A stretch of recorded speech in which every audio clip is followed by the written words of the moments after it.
Buddy, Matt with TheLowCashHomestead. Today we're putting in some parsnips.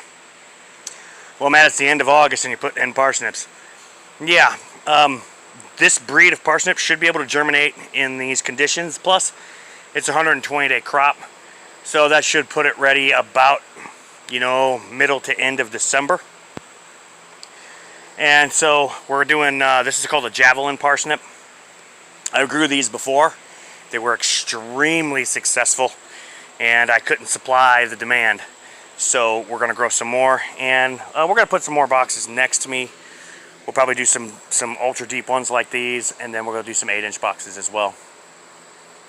8-inch boxes are fine for a lot of your lettuces and things like that. My root crops, I like to have them in deeper boxes, at least 12 inches. So we've got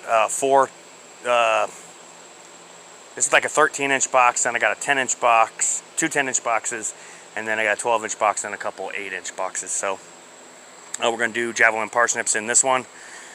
It's one of the things we're working on today. I have some cow manure and compost. I'm out of black cow, but I have this cow manure and compost.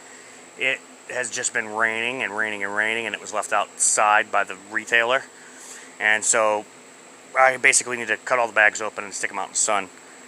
Let them dry, and then be able to screen through them. So in this case, I'm using this Kellogg all natural organic raised bed mix. We're going to screen that through to cover our parsnips. And I keep saying it, with root crops, screen everything. You just get a superb product by doing that.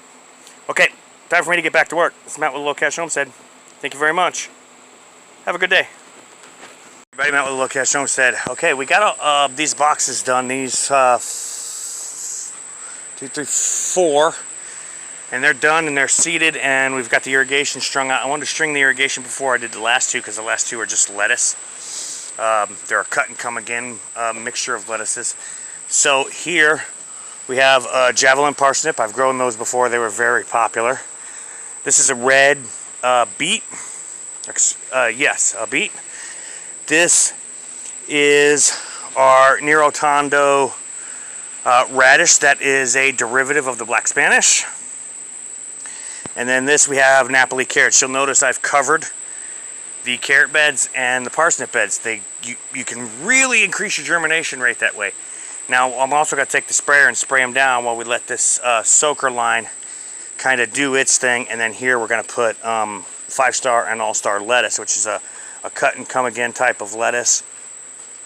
And we'll sprinkle that in there, and I'll probably screen a little bit, just a tiny little bit of dirt on top of them because they don't need to be buried very deeply. We're using this weeping lime, which I actually salvaged off the outside garden from part of the outside garden. Well, a good chunk of the outside garden that had our squashes and things like that is being taken down, getting it ready for outside fall garden.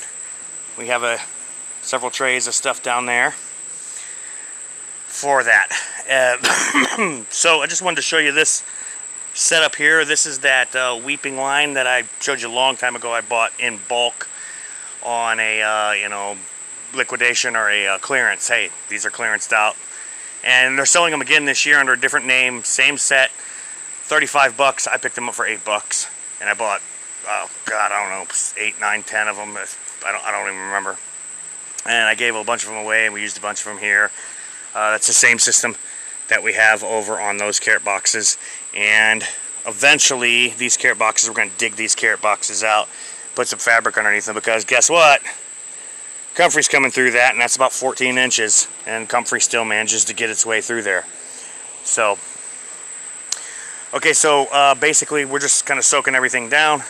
I'm going to take a sprayer, and I'll spray down the canvases on the parsnips and carrot beds, on the parsnips and carrots, to get that going. And then I'm going to probably start cutting lumber to build boxes in this area. And again, I didn't originally plan on doing boxes all the way through the high tunnel, but it's kind of working out that way because I planted so much comfrey here. And no matter me digging it up and burning it off and all these things, I just can't seem to get rid of it. Another thing that we did is we laid ground control in this area here